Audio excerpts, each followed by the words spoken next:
Hello and welcome to week 23. What next? Gen X Gaming, Silverlinks 35 here.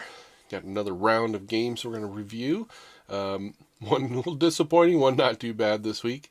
We'll look at the games coming up this week and we'll add a couple more games to the queue. First game we did this week was the Duck game. That was over on Twitch. Really kind of a disappointing game. It had a few different aspects, kind of a platform jump around, also a bit of a puzzler with some speed things in there. It had a lot of variety, but starting out the keys were WASD with W and D, or A and D.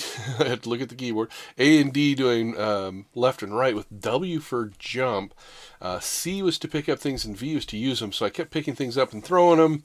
I was trying to mash my hands into, they got fairly big fat hands, into a small space on the keyboard. It really needed to be able to map your keys. And, a game at this stage, in 2021, you should be able to map those out to make it more comfortable. I get that it was maybe designed for multiplayers, possibly even on the same keyboard. Ended up at a certain point just kind of giving up on that one with a little bit of frustration. It didn't really have good instructions as well. Ended up playing the raft for a little bit after that. So that was Wednesday. Thursday night we did the Alto Collection. That's actually two games, Alto's Adventure and Alto's Odyssey. Actually kind of fun, along the veins of something like Sonic the Hedgehog. Much prettier design, but I think a little more basic gameplay. There's a few frustrating things. For example, it encouraged you to try to do combos while you're skiing or sledding. But without knowing what's happening on the map, you might try a combo and just crash because the cliff that you looked like you were jumping wasn't there. And each map was kind of random.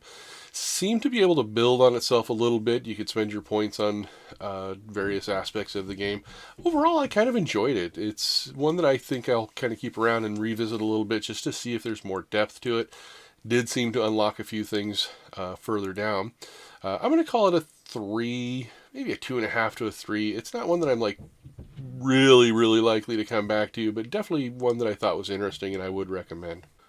This week on Wednesday for Twitch, we're going to be doing yet another zombie defense. Kind of a real basic looking zombie defense one where you're putting down defenses, basically kind of a tower defense type of thing, but you can move around in an open plane. I've downloaded this one before and played a few minutes of it, but we'll give it a more in-depth try and see what kind of depth this game has on Wednesday. Thursday night on Twitch, we're going to be doing ForgeQuest.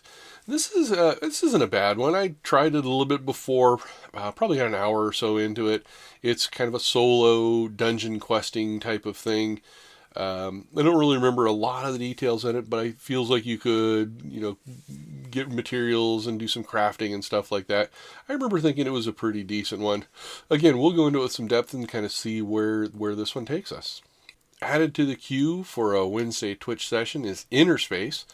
Jumping over to Steam. Soar through the virgin skies and dive into the lost oceans as you hunt for ancient gods in the Inverse, a forsaken realm of inside-out planets. Created by a small team of 7 developers and originally funded on Kickstarter, Innerspace is a bright, colorful exploration flying game with no horizons. Has mixed reviews right now, and was released on January 16, 2018. Actually looks kind of neat, so I'll be curious. Added for a Thursday is Salt. Jumping over to Steam.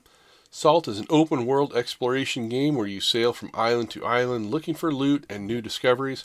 Relax and explore at your own pace, picking a direction and setting sail across a vast ocean filled with quests, merchants, ruins, pirates, and other mysterious places.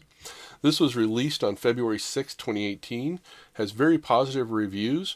This is one that I'd actually, I think I picked it up in early access at some place and at some point and played a little bit and was interested, but it didn't have a whole lot, and I think after release I didn't actually play it, so I'll be curious to come back to this one. There used to be a free demo on Steam, so if it looks interesting to you, I definitely recommend going over and checking that out. So this week we're going to be looking at yet another zombie defense and then ForgeQuest over on Twitch. Hope to see you there. Join me and see what you think.